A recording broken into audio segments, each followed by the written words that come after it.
Nuestro tema en este caso, pues vamos a hablar de la nutrición heterótrofa.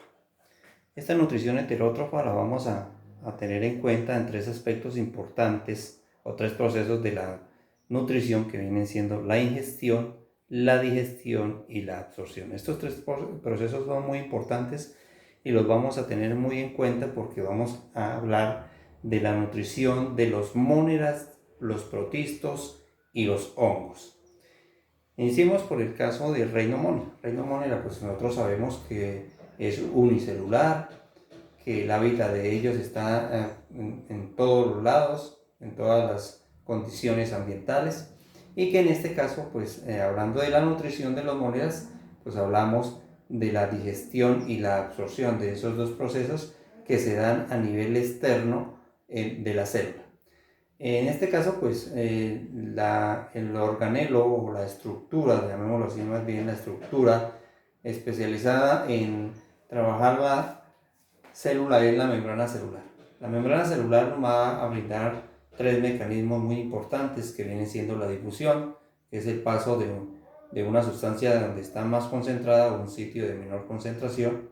Hablamos de transporte activo y hablamos de digestión extracelular. Si hablamos de digestión extracelular, quiere decir que va a haber unas sustancias que disuelven el alimento en la parte externa de la célula y luego va a ser absorbido.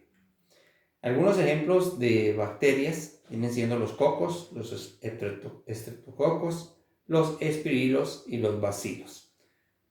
Como le dije anteriormente, pues en este caso la nutrición de los móneras se simplifica simplemente a la digestión externa y a la absorción.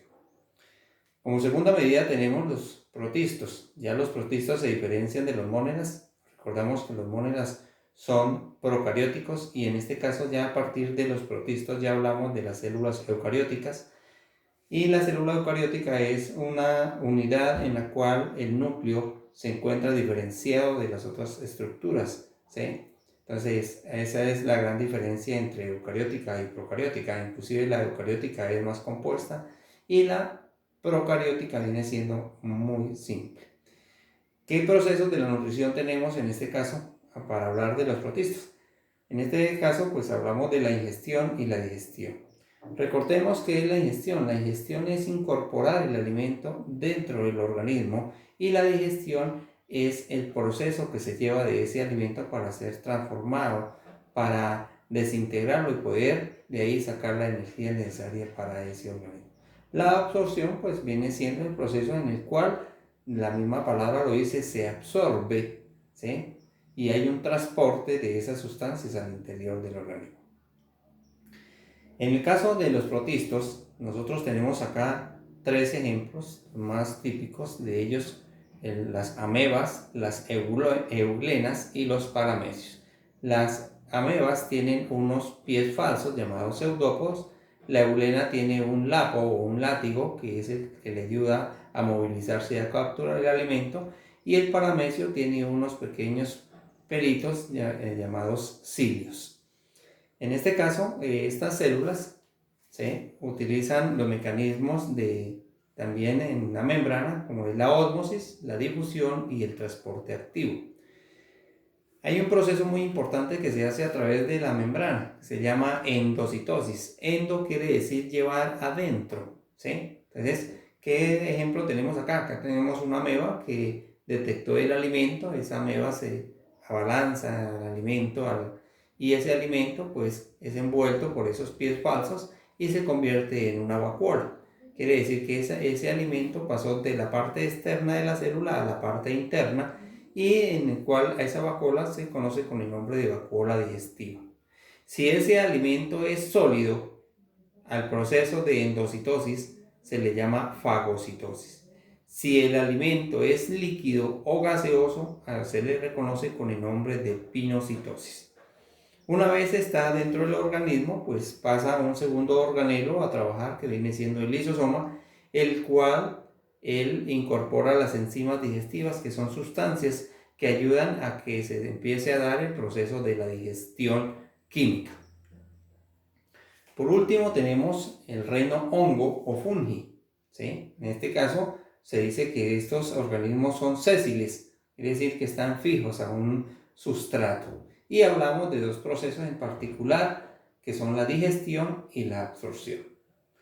Démonos cuenta que en los mones hablamos de dos procesos, digestión y absorción, y en los hongos también hablamos del proceso de digestión y absorción. ¿Sí? Son muy similares, únicamente que estos son seres eucarióticos y en el cual están conformados. Acá tenemos en una gráfica un dibujo de un hongo unicelular. Ese hongo unicelular tiene algunas estructuras como son las hifas, que vienen siendo una especie de tallos, y el conjunto de todo eso, de bosque de hongos, se conoce con el nombre de micelo o micelio.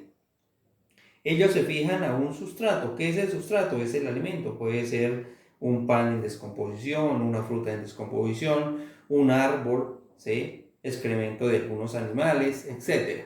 Entonces ahí tenemos un hongo que está aplicando pues todos los procesos de la nutrición, en este caso la digestión y la absorción. ¿Qué es la absorción? La absorción es aquella incorporación de sustancias desde el sustrato a las hifas, pero ya se realiza una digestión externa, ¿sí? En donde se aplican algunas enzimas digestivas, que esas enzimas son sustancias que degradan el alimento. Una vez ya está descompuesto ese alimento, es absorbido por algunas especies de raíces, que a eso se llama austorios, que son hifas especializadas que hacen el mismo proceso de una raíz de la planta. ¿Sí? ¿Qué absorben los hongos? Los hongos absorben materia orgánica, ¿sí? O materia en descomposición. Acuérdense que nosotros somos seres vivos, somos seres orgánicos, pero también pueden absorber algunas sales, algunos minerales, algunos elementos que son sustancias inorgánicas. Entonces, ahí tenemos el proceso de la nutrición de los móneras, los protistos y los hongos.